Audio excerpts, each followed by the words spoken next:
Hello, and welcome to Mental Health Matters Podcast. I'm your host, Liz Lang, and I'm here with Dr. Mark Burton. In this podcast, we will talk about all things mental health. Thank you so much for joining us.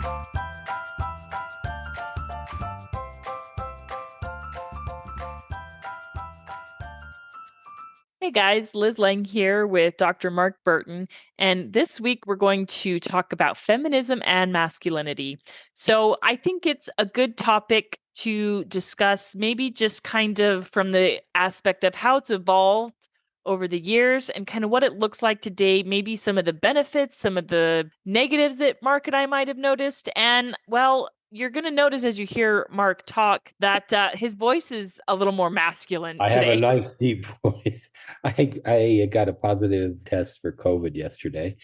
Lindy and I went to 4 theater shows, so I'm certain I caught it over the weekend. But it's a mild case, and it's like a cold. And that's what it feels like in my chest is the cold. So I'm doing fine. Yes, which is good. And I mean, you will notice that he sounds very manly That's today. the reason my voice is deeper. Okay. Yeah.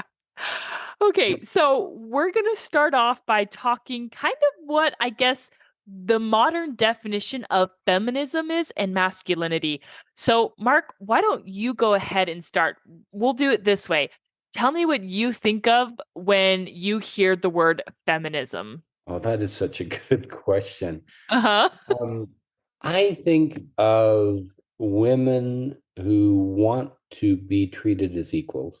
Okay. And I think that's probably where it started. You know, that question caught me a little bit off guard because I was thinking in terms of toxic masculinity and toxic femininity. Yep. But that's a good idea. When I think of feminism, because years ago, this was a long time ago, I took a class. I can't even remember the class, but it was on feminism somehow. And it was tied into my research project back in when I was doing a master's degree. But I remember feeling like I couldn't say much in the class because there were maybe 3 to 4 males in the class and of maybe 20 to 30, and the rest were females. And it really felt to me like I couldn't say what I thought. And it was one of the first times at least my impression, I had to be careful about what I thought. Yeah. And so I think we live in a male-dominated world, and I think we have for a very long time. Mm-hmm. So the idea of equality, I think, is an important one. Yeah. But like a lot of things, I talk to couples all the time about process. It's how we go about doing that. Yes. And I think there's some good things that have happened, say, in the last 30 to 40 years that have, made the sexes more equal, but they still aren't equal. Mm-hmm. I mean, I think that's pretty easy to see in statistics. I think we're getting closer. That pay gap is still there between men and women doing the same job. I think the other thing in marriages with children, even though men are doing more, they still know women do the majority of the housework, even when they're working.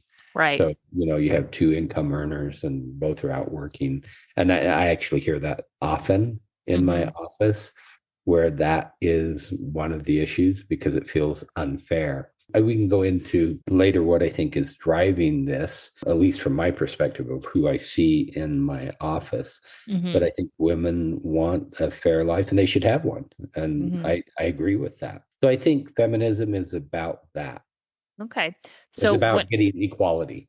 Okay. And so when I hear feminism, I think of empowerment, I guess is kind of the word I equate with it. And I get what you mean from the perspective of taking that class and where you felt like you couldn't say anything because you're not a woman and so you can't understand the struggles that women go through. I don't care for that. I don't think that's fair because I think you can still see the struggles that someone are going through. And yeah, you can't really completely understand. But I mean, I feel like you can still see their struggles and you can still have an opinion. And I think it's good to get an outside perspective on maybe common problems for women. I mean, what do you think? What are your ideas? What do you feel about it? How does it affect you? I think it's more of a positive thing, I think. I think so too. This was in a graduate setting at a university, and often I think it's even true nowadays. My take on it is that you're expected to be politically correct. And so if you say anything that is not, then that's not okay. Yeah. So Yeah. you have, at least from my perspective, I'm still careful when I Right. talk to other psychologists or academics Hmm. about certain subjects because it's often about that political correctness. Right. Yeah. Which is a very dominant feature in our society today, is being politically correct. But I do like your word empowerment. And Yeah. I think, you're going at it a slightly different way because if you think about it, men have been the ones in power. Hmm. Yeah. And so the idea of women getting empowerment makes a lot of sense because that then hopefully over time brings them to equality. Yeah. Well, I mean, and I think the number one thing I think of, which was I would almost say maybe the catalyst for the feminine movement, is women's suffrage. Oh, Women's right to vote. yeah. I feel like that was a pretty big game changer. And we're going to get into this later, kind of what gender roles looked like even 100 years ago, or a little over 100 years ago. And, just how things have changed over just like the last century, maybe century and a Hmm. half. I think that's going to be really interesting to discuss. Yeah. So one thing that I do want to say about feminism is, and I definitely agree with equal work for equal pay. And, women, we should be treated as equal. We should have equal say in everything. I mean, that's very much how my marriage runs, right? And, maybe this stems a little bit from my religious background. I do want to own my bias there. But personally, I like the distinction of, I guess, maybe what you call classic feminism. Maybe this really is just my own definition of feminism, because to me personally, feminism, I think of, maybe softer, nurturing, womanly, compassionate. I think those can still be feminine, and those are important feminine aspects to me. And I recognize that they may not be to everyone, but that's something that I don't ever want to let go of, because I mean, being a mother is such a core part of who I am, and so nurturing, it's so intrinsic to me, and I Well, get immense I value from it. I agree with that, but I don't know if you noticed this, that when I was, looking around for information on this, they're calling, or I don't know who they are, the ambiguous they out there, Uh-huh. calling that toxic femininity, toxic feminism. And what they're referring to is women who are, they would say, stuck in that role, those traditional role models. And so I really didn't like that whoever they are, stuck that word toxic on the front of it because I think more than anything, it ought to be a choice. It ought, Yes. that those roles, and I try and help couples understand this. If you're talking about gender roles and you're in a marriage, you ought to be talking together and be a team Mm-hmm. and decide. So if the female wants to be the one to stay at home and raise the kids, that is a very valid choice. That doesn't make it toxic femininity No. or toxic feminism. And so I had a real issue with that. But I think that there are some couples who want it more evenly divided, which also that's fine too. It's just you Mm-hmm. need to be able to have a healthy dialogue and come to a joint decision on that. Yeah, and I like that we live in a world where it's perfectly acceptable for a woman to have a career. But I don't want women to be discriminated because they choose to go the motherhood route. And I Right. certainly did. I mean, I was a stay-at-home mom for 9 years up until very, very recently. And let me tell you, it was a full-time job. And in fact, when I started looking for employment, I did not put myself as unemployed. I put myself as self-employed. I just Hmm. didn't get paid Yeah. because, it's very valid to be a stay-at-home mom. And I hope we never live in a society where that's frowned upon. And I also recognize that not all women want that. Like, not all women even want to be a mom, and that's okay. I mean, I think I really like the way you phrased it, that it needs to be a choice. Like, Right. I think that's probably one of the major things that can empower women and to make them equals, is to just give them the choice and just support them in the role that they choose. Lindy is a great therapist, but she made the choice she was a stay-at-home mom. I'm not good at the math here, probably, Hmm.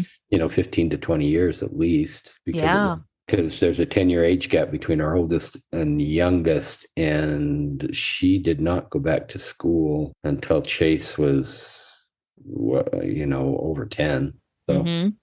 Yeah. And, I sacrificed my education for my children. I only completed 1 year of college, and then our first daughter came along sooner than we originally planned.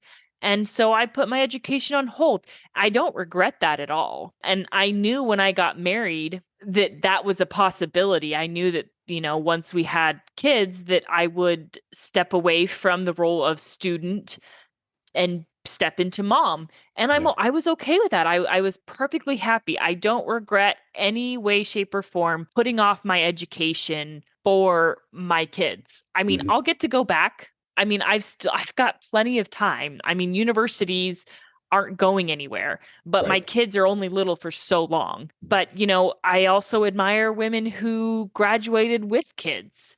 I think that's great that women did both. And so, I really like the idea of just women having a choice.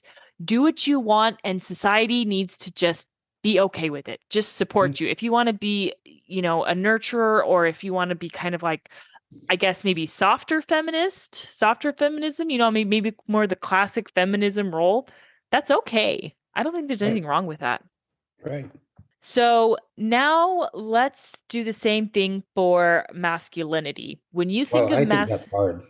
I know. How to define masculinity is really tough Yeah. because there are a lot of cultural expectations. I mean, Mhm. that's true for women too. But I think men, when we raise men certainly to, I think we used to anyway, to not be in touch with their feelings Mhm. and to not be that concerned, say, or involved with relationships. And so that I think leads to those traditional gender roles as the man goes out, like 100, 200 years ago, the man's the farmer, he's out farming all day, or he's the rancher, and the woman is at home with the kids and baking and Mhm. doing all that stuff. And so that's how they survived. Yes. But I think those role models then get passed down. Masculinity, I don't like the way a lot of men think about masculinity, but I'm giving you what I think, like if we had 100 men, what they might say. I think it's about suppressing their emotions, is one Mhm. thing. I think it's about being the breadwinner. I often Mhm. hear that, and Yeah. often couples come in and the man is so focused on work, and they would call him a workaholic. And, the wife wants more, wants to feel valued, but he sees his role Yeah. often as the one being the provider. Mhm. And so, I think the masculinity, you go out, it's like the hunter gatherer, Yep. and so a lot of this is evolutionary, certainly, that if we look at our ancestors, 1,000, 10,000 years ago, it was probably more like that. Yep. In fact, the interesting thing about I was reading about history, what they think went on, say 40 to 50,000 years ago, and the Mhm. problem is this is just conjecture, right? Right. Because Yes. so it's not like we have a record, and so you have a lot of competing ideas. But one of the interesting things that I thought, there's a one sociologist who believes that around 40 to 50,000 years ago is when Homo sapiens first started to have those gender roles. And this particular woman thought that it was one of the things that really propelled us as a species, Okay. that it is, say, a defining feature, which, and she would say it would be a really important feature because it helps you to, I think in some ways, and especially if you're looking 40 to 50,000 years ago, it helps you to be more productive, I would Mhm. say, Yeah. more efficient in what you're needing to do, instead of this crossover where both men and women are having the same roles in Mhm. a lot. And I think that's true nowadays too, and I see that with couples, is that you divide the tasks and then it makes a lot of sense to some people, Mhm. and for some people it doesn't. But so 40 to 50,000 years ago, and it is when that started to happen, where we got those gender roles starting to come in, Mhm. is what they think. And I'm not saying this is what happened, because we have no idea. Right. Well, and I would imagine too that it stems largely from just reproductive capacity. I mean, Right. plain and simple, I think it just stems from women were the ones to bear the children, and they then had to feed the children. I mean, because I would imagine that it was, strictly breastfed back 40, 50,000 years ago. I don't know that there was any other way that they could have done it. They couldn't have And done it. Yeah, exactly. And so, it would make sense for the women to kind of stay back and care for this baby that needs to eat every couple hours, and the man would go out and provide. And so I think that's definitely from an evolutionary standpoint, yeah, that makes complete sense. But I mean, it's certainly not the only way to do it today. There are many, many ways, thankfully, to do it today. I mean, we thankfully live in a society where if there's no women around to care for a baby, like if there's not a woman available, a man can just as easily step Right. into that role and provide for a child. And I think, that's a really wonderful thing.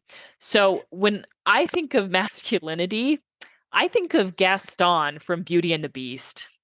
Okay. Or at least when I think of toxic masculinity, I guess. He's Okay. Yeah, kind of he he's seems a a little more toxic to me. yeah, so I guess I should have prefaced it that way. When I think of toxic masculinity, I think very much of Gaston from Beauty and the Beast because he's a complete caricature of toxic masculinity. I mean, just through and through. I mean, narcissistic, thinks that he's God's gift to women and, is so confused why Belle doesn't just swoon at his feet like everyone else does.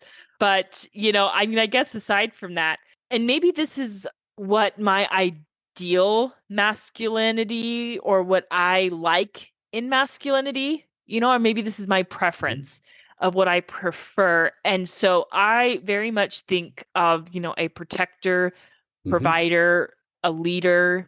I guess those are kind of some traits that I think of when I think masculine. Right. And so if you look at cultures, because there are some cultures throughout history, and I think we're talking mostly probably in Africa and primitive tribes, where if you look at masculine cultures, then they expect men to be more assertive, ambitious, Mm-hmm. competitive, and to Yep. strive for material success. And, I think we've talked about in past episodes when we talked about testosterone, how our culture tends to reward men who are aggressive and big, Mm-hmm. strong, and fast. And but that's, I think, been the case for a very, very long time.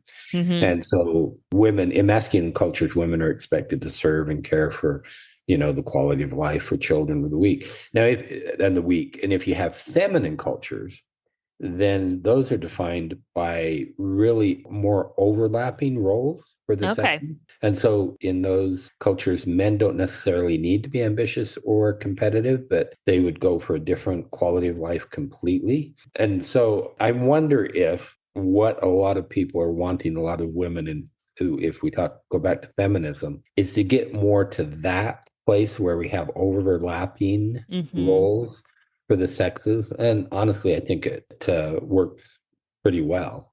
Yeah.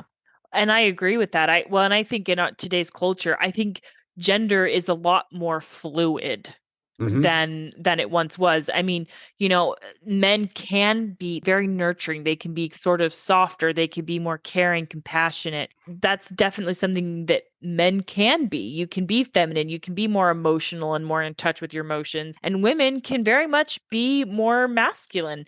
I mean, women, they can be strong. They can be a breadwinner. They can be assertive. They can show aggression.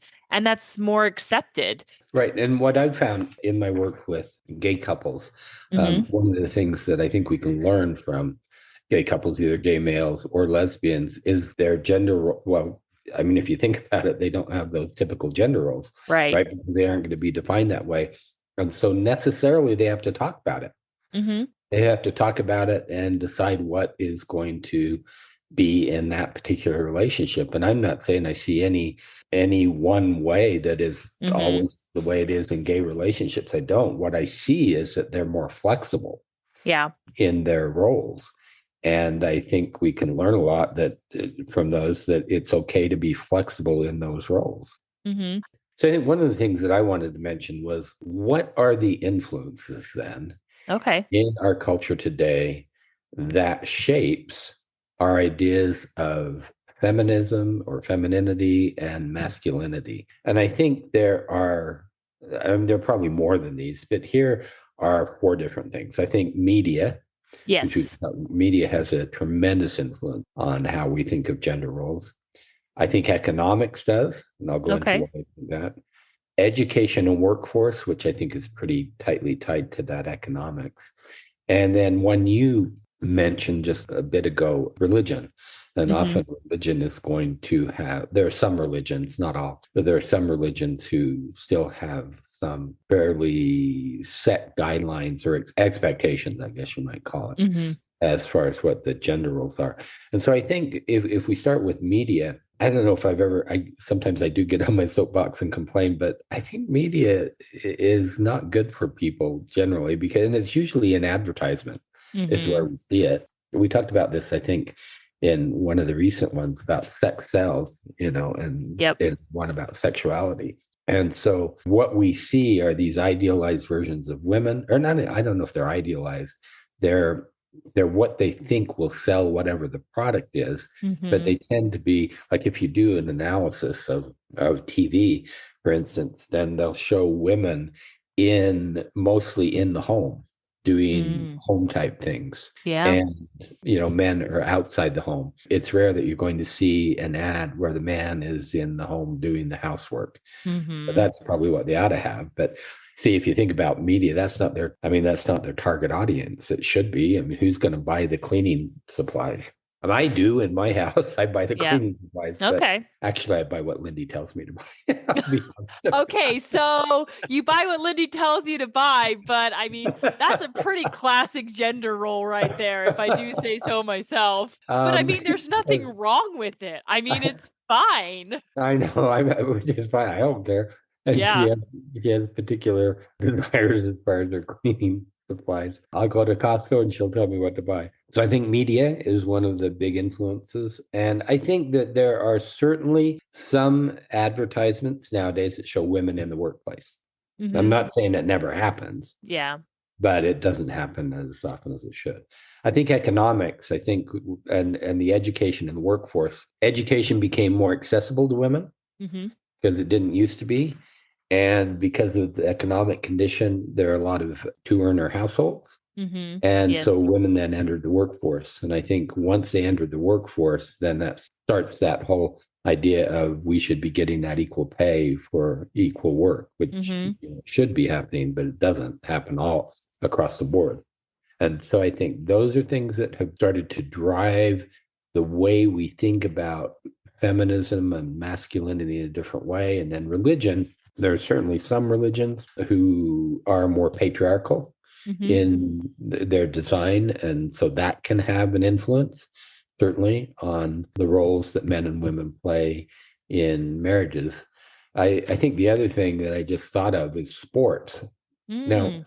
I saw this interesting thing that I think this is appropriate to this subject. It was a picture, and it was either the Boston Marathon or the New York Marathon. And this was not that long ago, it may have been 20, 30 years ago. And at that time, I didn't realize this, it was only open to men.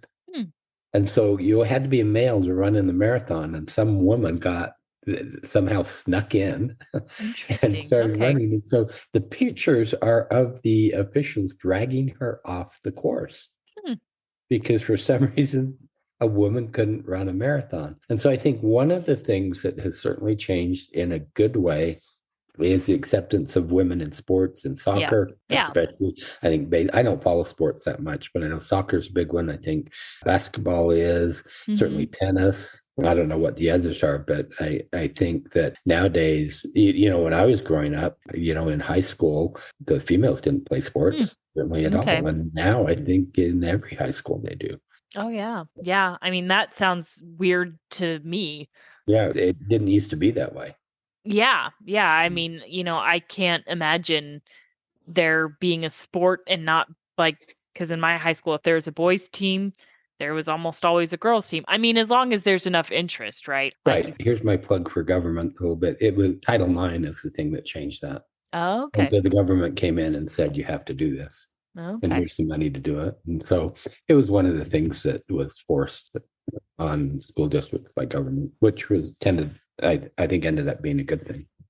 Yeah. And so going back to what you said about economics a little bit, I think too, a big driving force, and I'm curious what your thoughts are on this, but I think the fact that how high the rate of single motherhood is today, because that's fairly high. And maybe that's Well, not I think necessarily. compared to what it used to be. Yeah. Yes, it's very high. And so that has a direct impact on someone's economic status. I mean, because if you're a single mother and there's no father around to help care for that child and help provide, you're stuck trying to work a job and also pay for daycare. That can Right. be really, really tough. Or especially for a woman who maybe finds herself with multiple kids and trying to provide for multiple kids on her own. I mean, I've known women like that, and man, it can be really, really challenging. And that can have ramifications for, I mean, generations because, Right. And that's why I think, and again, you and I try and stay away from politics, but I think we need to help more yeah. because, the woman wants to get out there and support the family, but I think the big issue is about daycare. Hmm. And then also what happens. So if you're a single parent, I mean, this is true. If you're a single father or a single mother, Hmm. the child's in school, gets sick, you're at a job. What do you do? Yeah. And so Yep. you're really stuck. Although I certainly know that two parent families who are both in the workforce in some ways deal with the same thing just a little bit Yes. differently. They have more money, Hmm. but one of them's going to have to take off work. Yeah. And Yeah. so it becomes one of those things that falls into, okay, who takes off work? Is it always going to be the mother? Is it going to be the father? Or should it be a shared task? Which I think it should be a shared task, but And I would even that argue. depends on the family. Exactly. Well, and I would also say, the career. So, very much I think it would depend on who has what career. I Right. mean, because different careers, it might be easier for someone to come in and cover for you than someone else. So, I mean, I don't know, like let's say, for example, a nurse versus a school teacher, right? Right. If one Right. parent is a nurse, one parent is a school teacher, well, maybe, and I'm not saying this is true across the board, and I'm not trying to say one job is more important than the other. I want to make that clear off the bat because I have a lot of respect for both professions, right? But maybe it's easier for the teacher in that instance to take off work because it's easier for her to find a sub. So, I mean, I think it kind of depends on, the chosen profession of Right. the family. I And agree. I mean, teachers have a whole structure that's set up, in order to yeah. make sure that somebody to step into it. So I think that, as you think about gender roles, Mhm. what's important is to be able to talk about it.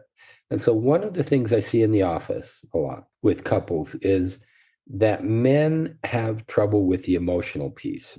And I probably mentioned this before, that their wives, and I use this example, 100 years ago, the female would have been glad to have a roof over her head and the husband who goes out and farms the land and Mhm. raises the kids. Well, that's different now. And Yes. so what women want, and I think rightly so, is more of an emotional connection Mhm. from their husbands. But yet we haven't caught up in our culture with raising men to be emotionally intelligent. Now, Yeah. there's certainly some who are. I don't want to paint Right. everyone, but and I do want to acknowledge I see the marriages that are struggling, certainly. And so there's some issue that brings them into my office. But often it's this idea that the man sees his role as going out and earning the money. And when he comes home, he wants to be taken care of and he doesn't necessarily want to have to be emotionally available for his Yeah. spouse. And it's one of the things I have to help men learn to change, Mhm. that our wives have different expectations now, and they should, Yeah.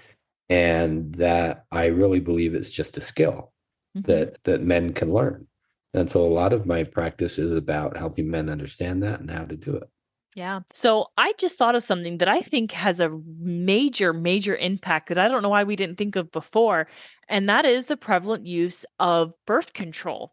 I Uh-huh. think that has a huge effect on gender roles today because, I mean, I think birth control became more, I think it was just starting to become standard practice in like maybe the 50s or 60s, I I want to think you're say. right. No, I think Yeah. you're right. And so, I mean, but before then, if you were married, you either had lots of kids or you just didn't have sex. Those were your only two Right. options. That's And right.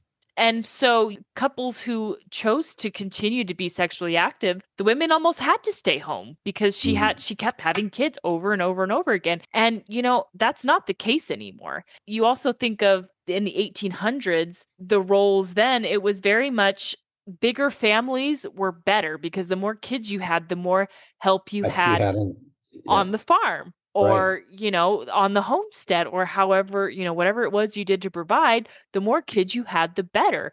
That is not the case today. And not that there's anything wrong with having big families. And some people certainly do love to have a big family. They just love having kids and taking care of kids. But I think the average child per couple in the United States today is like 1.5, I think. Right. And I think that's probably more, I would think, economic consideration.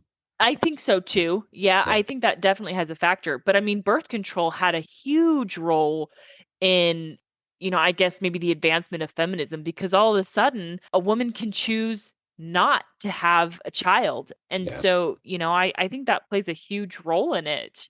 All right. So next week, we're going to do something different again. And I think it's going to be a lot of fun. So we're going to title it Unconventional Wisdom. So Mark and we're each going to come up with 5 pieces of wisdom, which is just kind of, I guess, general advice or I guess tips that we think are worth sharing. And we're not going to do an outline. We're not going to talk about them at all off air. We're going to save it all for the podcast. So it's very organic. It's going to be a lot of fun. Right. And you used the term earlier, life hacks, which I kind of like. Yeah. Yeah. We'll see y'all next week. Have a question for Dr. Burton? How about a topic you'd like us to cover? Send us an email at mentalhealthpod21@gmail.com. This podcast was produced and edited by Liz Lang. Music is by Audio Lounge.